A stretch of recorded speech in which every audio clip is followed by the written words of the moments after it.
এই জগতে আমার আসা 10টা বক্সের মাধ্যমে। 10টা বক্সে আমার খাবারের প্রায় 300 বক্স আছে আমার। 300 বক্স। দর্শক মণ্ডলী আসসালামু আলাইকুম। আমার পিছনে দেখতে পাচ্ছেন মৌমাছি চাষের বক্স।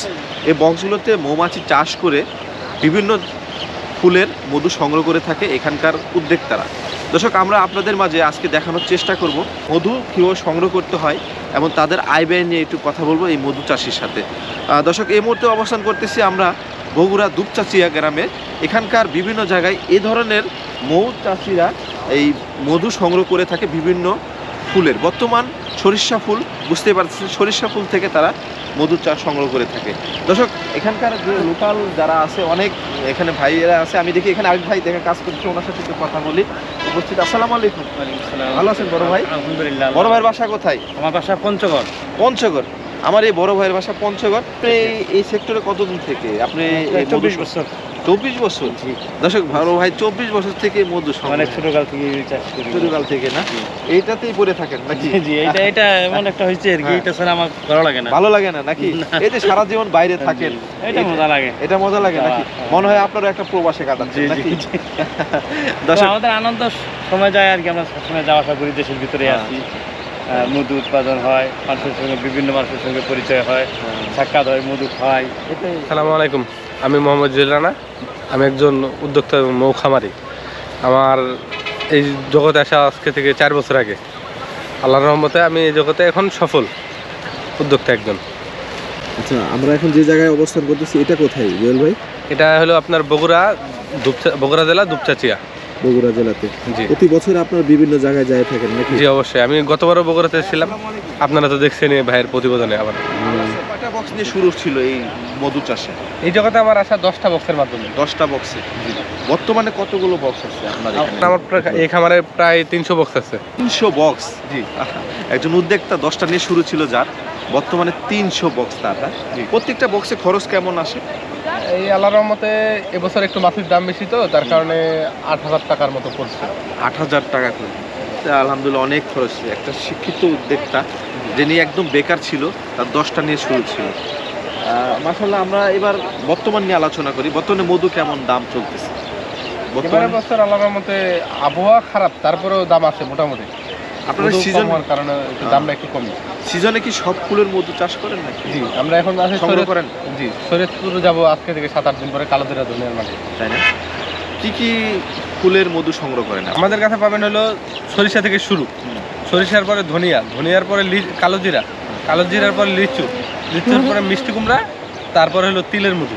তিলের মধু। জি। বর্তমানে এই সরিষা ফুলের মধুগুলোর দাম কেমন যাচ্ছে?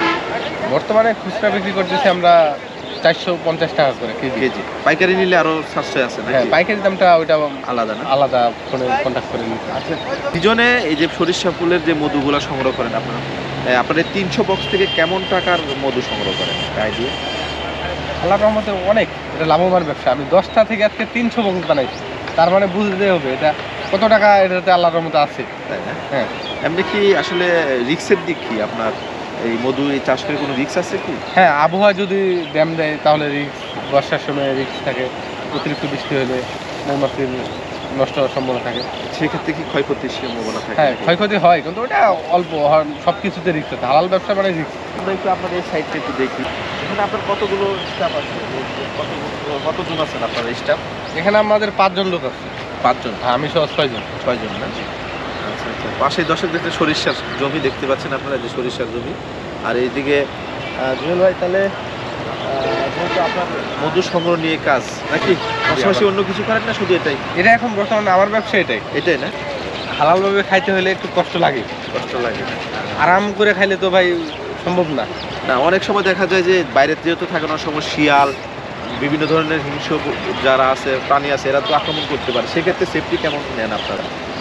মানুষকে শিয়াল আক্রমণ করে না, মৌমাছির বাক্স পলিথিন ছিঁড়ে ফেলায়। ওই এটাই একটু কম, কিছু কিছু এলাকায় মানুষ মধু সংগ্রহ করেন কতদিন পর? এই আবহাওয়ার উপর ডিপেন্ড করে মূলত আমাদের। তাও 1 সপ্তাহ, 10 দিন, 15 দিন এরকম। হ্যাঁ, আবার মাসের পর মাসও মধু হয় না, এরকম সময় যায়। একবারে কি 300 বক্সে সংগ্রহ করেন না আলাদা আলাদা? 2টা দিন লাগে মধু সংগ্রহ করতে। 2টা দিন লাগে। যদি কেউ আপনার কাছ থেকে মধু নিতে চায়, সেক্ষেত্রে আপনার যোগাযোগ নাম্বারটা বা আপনার এভাবে আপনার পাইকারি তো সেল করে থাকেন। যদি কেউ চায় আর দেখে নিজের চোখে দেখবো, তাহলে আমাদের খামারে চলে আসতে হবে, হ্যাঁ হ্যাঁ নিজে উপস্থিত থেকে মধু সংগ্রহ করতে পারবে। বা যদি বিশ্বাসের উপর নেই তাহলে আমাদের সাথে কন্ট্যাক্ট করে যোগাযোগ করে নিতে হবে। বুঝতে পারবেন, হ্যাঁ? আচ্ছা আচ্ছা, নাম্বারটা একটু বলবেন নাম্বারটা। 01727444952 এই নাম্বারে না? দর্শক, তো আপনারা জুয়েল ভাই একজন উদ্যোক্তা, ওনার কাছ থেকে যদি কেউ মধু সংগ্রহ করতে চান, অরিজিনাল মধু আপনারা দেখতে পাচ্ছেন, অরিজিনাল মধু আপনারা এসে দেখে শুনে পাইকারিভাবে পাইকারি রেটে নিতে পারবেন। যারা খুচরাভাবে নিতে চাচ্ছেন তারাও যোগাযোগ করতে পারেন। জুয়েল ভাইয়ের নাম্বার দেওয়া হলো কারণ ওনারা বিভিন্ন জায়গায় থাকে। তো জুয়েল ভাই, তো যারা উদ্যোক্তা যদি আপনার মতো হতে চায়, আপনি একজন উদ্যোক্তা, তো এরকম কি উদ্যোক্তা বাড়তে তারা করতে পারবে নাকি আপনাদের সাথে, বা এরকম বক্স দিয়ে শুরু করতে পারবে যারা বেকার উদ্যোক্তা আছে? জি অবশ্যই, এটা চাইলে যে কোনো মানুষই করতে পারে। দেখি আমি কি আছে এটাতে, সে অল্প কিছু নিয়ে শুরু করতে পারে জানার জন্য। তো ঠিক আছে জুয়েল ভাই, ভালো থাকবেন আপনি।